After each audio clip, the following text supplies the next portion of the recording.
Okay, so here's the piece of fabric I'm going to be using to make this very simple gift bag. And here are the pieces that I have cut out to use for the bag. The large piece will be the body of the bag, and the two smaller rectangular strips will be the pieces I use to put the to make a channel for the ribbon that will drawstring the bag shut. And this piece here I won't be needing. Okay, you can use that to make something smaller later. Now here you can see I've folded the main body of the bag in half so that you can see the two pieces for making the channels, one on each side of the bag for the ribbon, are half the size. They will be the width of the bag. By the time they've been attached, they will be slightly smaller so that you've got room to bring the ribbon out each end.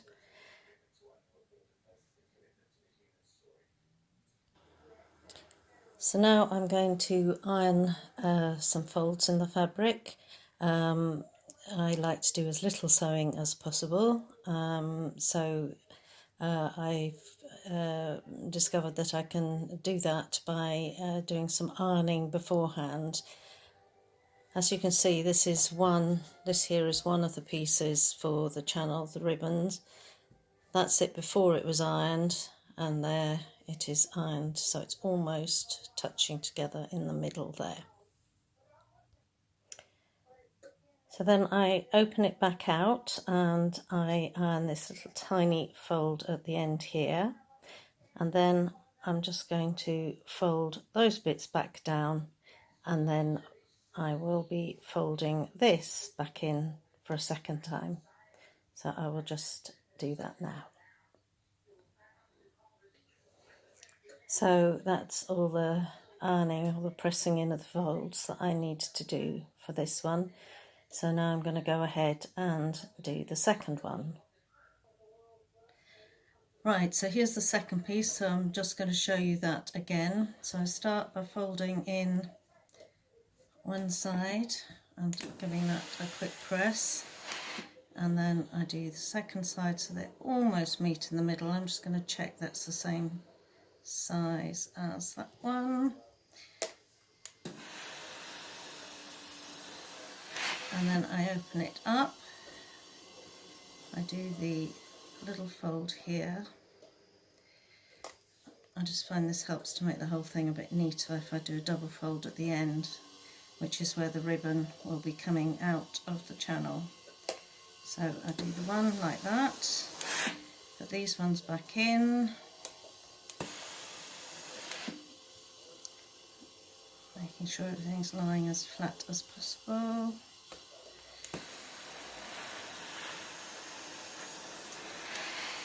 I just want to tuck that one in a bit more there.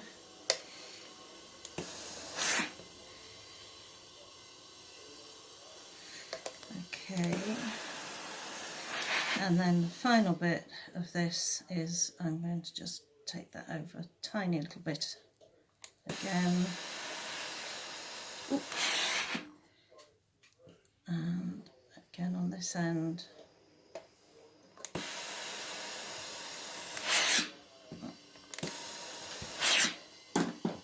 And then that is your two pieces ready to go.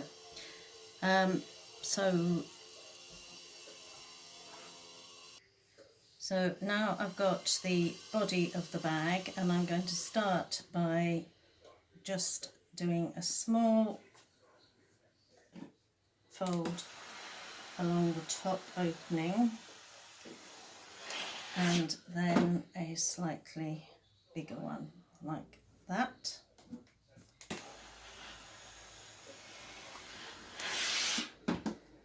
And then I'm going to iron it, fold it over and iron it so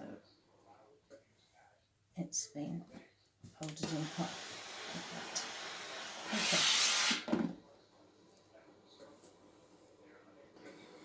Okay, so I'm not actually going to sew this piece down, because when I attach these pieces for the channel on the outside of the bag, I am going to be sewing that down anyway. And as I said, I like to do the minimum amount of sewing possible. Okay, so I'm going to pin this piece on this side, and I've got to remember that I need to leave enough here that when I'm sewing the side seam up, I don't want to catch that into it. So I'll put it slightly nearer to this side than to that side, and as you can see, that's going to catch, when I sew it on, it's going to catch that bit there. Just move it down very slightly. Okay, so I'm just going to position it with some pins onto this side,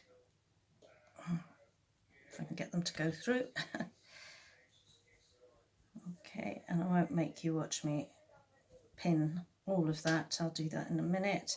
And then I will just make sure I position the other side equidistant from the middle, or as much as I can. And that's my fold. Yep, okay, and then I'm going to pin that one on as well. Okay, so if you look closely, you can see I've pinned both of these on now, just 4 pins on each side just to hold them in place. And the next thing that I'm going to do is I'm going to sew, so here's the edge of this one, you can see, I'm going to sew along, just along inside there to attach that side, and then the same thing on the other side, and then here, and the same again here. And I will show you that when that's done. Okay, so now we've got the 2 channels attached to the bag, as you can see. I've sewn it very, very close to the edge there, so that we leave the maximum amount of channel for the ribbon to go through. Also, just to mention, because it's something that I used to forget to do, I've at the beginning and end of each of the seams, I've gone backwards and forwards over the seam so that it doesn't start to come undone at a later date. Okay, so that's those 2 bits put on. Now I've already sewn the bag together this way out. This is a step you don't need to do, but it just makes everything a bit neater. I've sewn the bag around the 2 open sides there, obviously not the top, and then I'm going to turn it back this way, and now you'll be able to see how that bit, the inside flap, has been sewn down when I was putting the channel piece on the front. So that's all nice and secure. And then I'm going to turn this out and just press that seam along those seams. Just try and get into the corner as much as possible. Sometimes you can use something like a knitting needle or the end of a chopstick or something, but I think that's going to be okay. So I'm now going to get the iron again, although it's probably not going to want to steam just yet. Oh yeah, it's going to oblige. And just press that out. And then the last bit I'm going to do before we're ready to put the ribbon in is I'm going to go and sew. And remember, you don't want to go too close to where these bits are, because otherwise you're going to find that they don't, you haven't got room for the ribbon to come up out at the end. So I'm just going to go and sew a nice thin seam around those 2 bits. Then I'll turn it back the other way, press it again, and then I'll show you how you thread the ribbon through. Okay. Alright, so now I've finished all the sewing. The bag is sewn up, and you can see the seams nice and neat on the inside there, and that should stop it from coming undone or anything, make it stronger. And I've just pressed it out again. Now I'm going to show you how to put the ribbons on the bag that will pull the bag tight and shut it. So I've got 2 lengths of ribbon, which I've just cut into the ends of those to keep them neat and from fraying. And if I fold one of them in half, you can see how I've measured them is so that they will go right the way around the bag with some extra to stick out at the end. Okay, so what we do is we start with the first one. I've got just a chopstick that I use that helps me to thread things through. So I'm going to take the first bit through, and that's going to come out hopefully at the other end, unless I've lost lost it off the thing. See if I can poke it through. Yep, there we go. Okay, so that's gone through that side. Then I turn the bag over and I come back through the other side like that. Okay, so that's the first ribbon in, and now we're going to take the other ribbon and we're going to start from the opposite end, because we want both ends of the ribbon sticking out this side, and I'm going to thread it through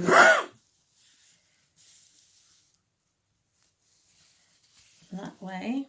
And this bit's a little bit fiddly because I need it to come round, and you can sort it out once you've you've finished doing the threading, just to get it to lie flat. So I'm going to take it back the other way to here. And there it comes. Okay, so there we are. You've got your 2 rounds of ribbons in, and you're now ready. You can put a gift. I'll just put something in there a minute just to show you what it looks like when it's done.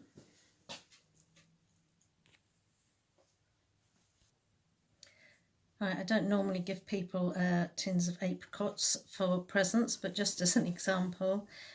So that goes into the bag, and then you hold both ends of the ribbon and you pull, and there you go. And then if you want, you can tie that and create a bow with it, or sometimes what I like to do is just to actually tie it, and then I just take 2 ends of that and make them into a bow, and then you've got the longer bits as well. And there you are, there's your gift in a bag. Okay, so I'm just going to show you, I've made a few of these now. You can make them in whatever size you like, or what size you need. All the fabric that I've used for these, I've gradually collected over time. This lovely fabric here, the one with the purple flowers on it and the blue feathers, that was cost me a couple of pounds in a charity shop, as did this one. That was from a charity shop. That's a smaller one, as you can see. You can make longer ones for wine bottles. I've made ones out of napkins that I've bought in charity shops. They just fold up the sides and you literally just sew it up, and then you can just take a ribbon, because it's quite narrow at the top. You can just take a ribbon and tie it around the top. You don't have to make the channels and thread it in unless you want to. And the other bits of fabric I've used so far in making these, I got in Aldi. They happen to have some fat quarters. I'll just show you what I mean in case you want to look out for them.